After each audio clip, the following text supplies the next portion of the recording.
teman-teman, salam olahraga. Kembali lagi bersama saya Yudi di Gibahin Bola Channel teman-teman. Berkat penampilan Indonesia di Piala Asia 2024 kemarin yang diadakan di Qatar, yang mana Indonesia mencetak sejarah ya, tembus ke 16 besar Piala Asia 2024 di Qatar kemarin, dan sekaligus memenuhi janji dari Sinteyong dan menepati target dari PSSI, yaitu menembus 16 besar teman-teman. Nah, berkaca dari Piala Asia kemarin ya, Indonesia hanya menang sekali dari Vietnam, kalah lawan Irak, dan juga kalah lawan Jepang. Kemudian di 16 besar kalah lawan Australia. Nah, kita kalah ya secara terhormat dikarenakan tim Indonesia dikalahkan oleh negara-negara yang peringkatnya di atas Indonesia teman-teman, seperti Irak, Jepang, dan Australia. Jadi walaupun Indonesia kalah, poin Indonesia di ranking FIFA itu tidak berubah teman-teman, dan kita memetik kemenangan 1-0 melalui gol Asnawi Mangku Alam. Itu merupakan kemenangan yang bersejarah dan menjadikan Indonesia naik peringkat teman-teman di peringkat FIFA ya teman-teman. Dan juga di era Sinteyong ini adalah kemenangan Vietnam menjadi bukti bahwa Indonesia bisa berbicara banyak di kancah Asia dan kemudian hari bisa berprestasi di dunia teman-teman. Sebelum Piala Asia 2024 kemarin, Indonesia berada di peringkat 146 dunia teman-teman ya. Memasuki Piala Asia 2024 kemarin, Indonesia menempati peringkat 146 dunia ya. Itu merupakan peringkat terendah ya dari berbagai peserta di Piala Asia 2024 teman-teman, dan menjadi pemain skuad termuda ya di Piala Asia 2024 kemarin. Nah, FIFA, maksud saya tuh ajang resmi di kalender FIFA ini ya adalah ajang yang benar-benar emang harus menunjukkan bahwa setiap negara, baik timnas Indonesia sendiri ya, harus bisa meraih prestasi dan juga memaksimalkan poin demi poin yang ada setiap pertandingan, karena itu berimbas kepada poin dari negara tersebut dan juga peringkat teman-teman. Jadi ya bisa dibilang kita melawan Vietnam itu jauh di atas kita teman-teman ya. Vietnam itu kok sebelum ke Piala Asia itu peringkat ke-90 ya. Setelah kita mengalahkan Vietnam dan kita lolos ke 16 besar, itu peringkat Indonesia naik drastis teman-teman ya. Walaupun di partai lawan Australia di 6 besar kita kalah dan tidak ada pengurangan poin ya dari FIFA, karena regulasi FIFA jika ada yang kalah di 16 besar itu sama sekali tidak ada pengurangan poin teman-teman. Nah,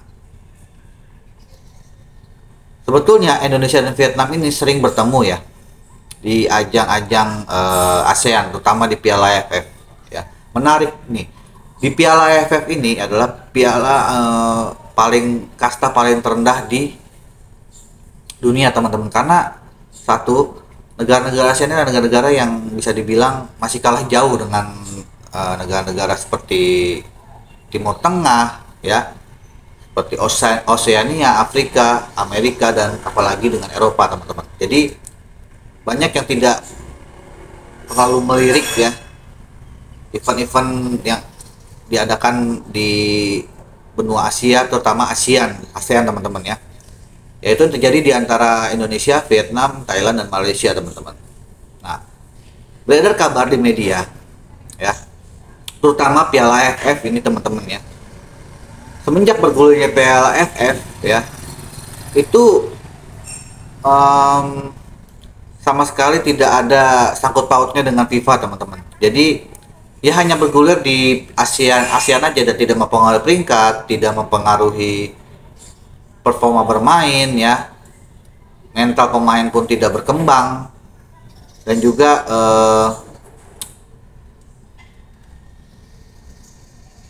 kredibilitas dari Piala AFF sendiri itu kurang menarik di mata dunia teman-teman. Jadi itulah yang menjadi halangan kita karena kita berada di benua di ASEAN teman-teman ya. Tetapi berkat perkembangan zaman ya, benua Asia terutama ASEAN ini banyak mengalami perkembangan ya, terutama 4 negara besar di Asia Tenggara ya, yaitu terutama di bidang sepak bola ya, olahraga sepak bola. Vietnam, Thailand, Malaysia, dan Indonesia itu sudah sedikit demi sedikit mengalami perkembangan yang cukup signifikan ya. Apalagi dari dekade sebelumnya ke dekade sekarang, banyak pelatih-pelatih yang ingin melatih di Asia Tenggara, terutama 4 negara besar ini teman-teman. Nah, beredar kabar di media bahwa Piala AFF ini akan masuk kalender FIFA teman-teman ya. Presiden FIFA sendiri merilis bahwa FIFA akan merealisasikan ya Piala AFF ini menjadi ajang turnamen FIFA dan masuk dalam kalender FIFA teman-teman. Nah, ini kalau memang benar ini terjadi dan terbukti tidak hoax teman-teman ya, ini sangat menguntungkan bagi Indonesia teman-teman, karena kan kita di Asia Tenggara ya, semenjak dilatih oleh Sinteyong ini, kita yakin kita bisa merajai di Asia Tenggara teman-teman. Apalagi rival kita Vietnam, Malaysia, dan Thailand ini kekuatannya semakin lama semakin merata teman-teman. Dan juga di Asia, selain 4 negara ini, beberapa negara pun juga sudah mengalami perkembangan teman-teman. Jadi sebenarnya di Asia Tenggara ini juga level permainannya sudah mulai merata teman-teman. Jadi kalau memang AFF ini masuk kalender FIFA, wah ini sangat luar biasa teman-teman ya, sangat antusias sekali mungkin bagi tim Indonesia dan juga pecinta sepak bola timnas, karena ini bisa mendongkrak peringkat kita ya, bisa mendongkrak permainan kita walaupun hanya selevel Asia Tenggara. Yang kita ketahui sebelum Piala Asia 2024 kemarin kita di peringkat 146, sekarang ya setelah kita menyudahi hanya di 16 besar kalau lawan Australia, kita berada di peringkat 142 dunia teman-teman ya, naik 4 peringkat sebelum Piala Asia bergulir teman-teman. Apalagi nanti jika Piala AFF ini benar masuk ke dalam kalender FIFA, jadi secara otomatis bisalah kita sedikit demi sedikit peringkat kita bisa diperbaiki, peringkat kita bisa naik teman-teman. Dan banyak pemain-pemain abad juga yang ingin tampil dan bermain di Piala AFF ini sendiri walaupun hanya di level Asia Tenggara, karena pertandingan dan event ini berlabel FIFA teman-teman. Jadi FIFA sangat mendukung sekali kalau misalkan event-event yang dilaksanakan ini di bawah naungan FIFA. Jadi otomatis pemain-pemain pun yang abroad ataupun lokal sangat antusias dan semangat sekali untuk mengikuti ajang Piala AFF ini teman-teman ya. Dan Piala AFF ini kemungkinan besar akan jauh melambung namanya dari sebelum-sebelumnya teman-teman, yang dianggap partai kacangan, partai ecek-ecek lah. Nah, sekarang kalau memang benar terbukti masuk kalender FIFA, ini otomatis Piala AFF bakalan disorot di dunia, baik di Asia maupun di Eropa teman-teman, dan merupakan event yang luar biasa sekali ya bagi tim Indonesia dan negara-negara yang ada di Asia Tenggara sendiri teman-teman. Jadi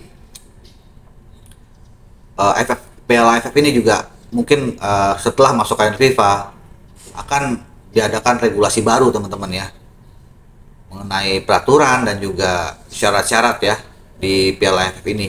Karena di Piala AFF selama ajang Piala AFF ya, banyak sekali kontroversi yang jadi, entah itu dari mafia ataupun keputusan wasit yang sangat merugikan, terutama setiap Piala AFF Indonesia selalu dirugikan ya.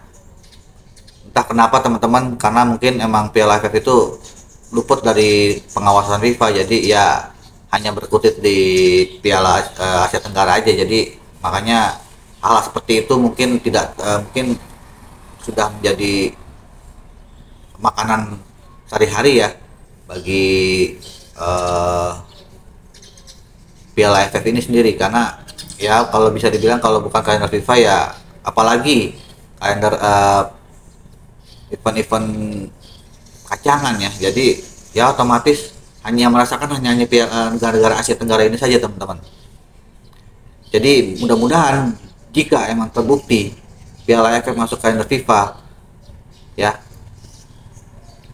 ini bisa mendongkrak ya negara Asia Tenggara ya, terutama Piala AFF ini sendiri yang sudah dicap buruk, apalagi Sinteyong bilang Indonesia tidak level dengan Piala AFF karena itu bukan kalender FIFA dan juga banyak peraturan-peraturan yang merugikan tim Indonesia teman-teman. Jadi mungkin jika Indonesia terutama Piala AFF bisa masuk ke kalender FIFA, ini sangat menguntungkan sekali dan ya sangat anugerah ya bagi kita, karena itu bisa mendongkrak prestasi kita di Asia Tenggara dan juga di Asia, terutama di peringkat FIFA kita teman-teman ya. Menarik, kita tunggu apakah benar ya berita ini, Presiden FIFA Giovanni Infantino ini akan merealisasikan Piala AFF menjadi agenda FIFA. Ya, kita tidak tahu teman-teman, jika itu terjadi ya kita harus patut syukuri dan patut bangga ya, karena Piala AFF sudah tidak piala kacangan lagi ya, dan piala yang tidak direndahkan oleh negara lain, tapi Piala AFF adalah merupakan piala khusus Asia Tenggara yang bisa berbicara banyak nanti di mata dunia dan juga di Asia teman-teman. Oke teman-teman, sekian dulu konten dari saya. Jangan lupa di subscribe, di like, dan di komen channel ini agar bisa berkembang dan bisa memberikan informasi terbaru seputar timnas Indonesia teman-teman ya. Sekian dulu dengan saya Yudi. Salam olahraga.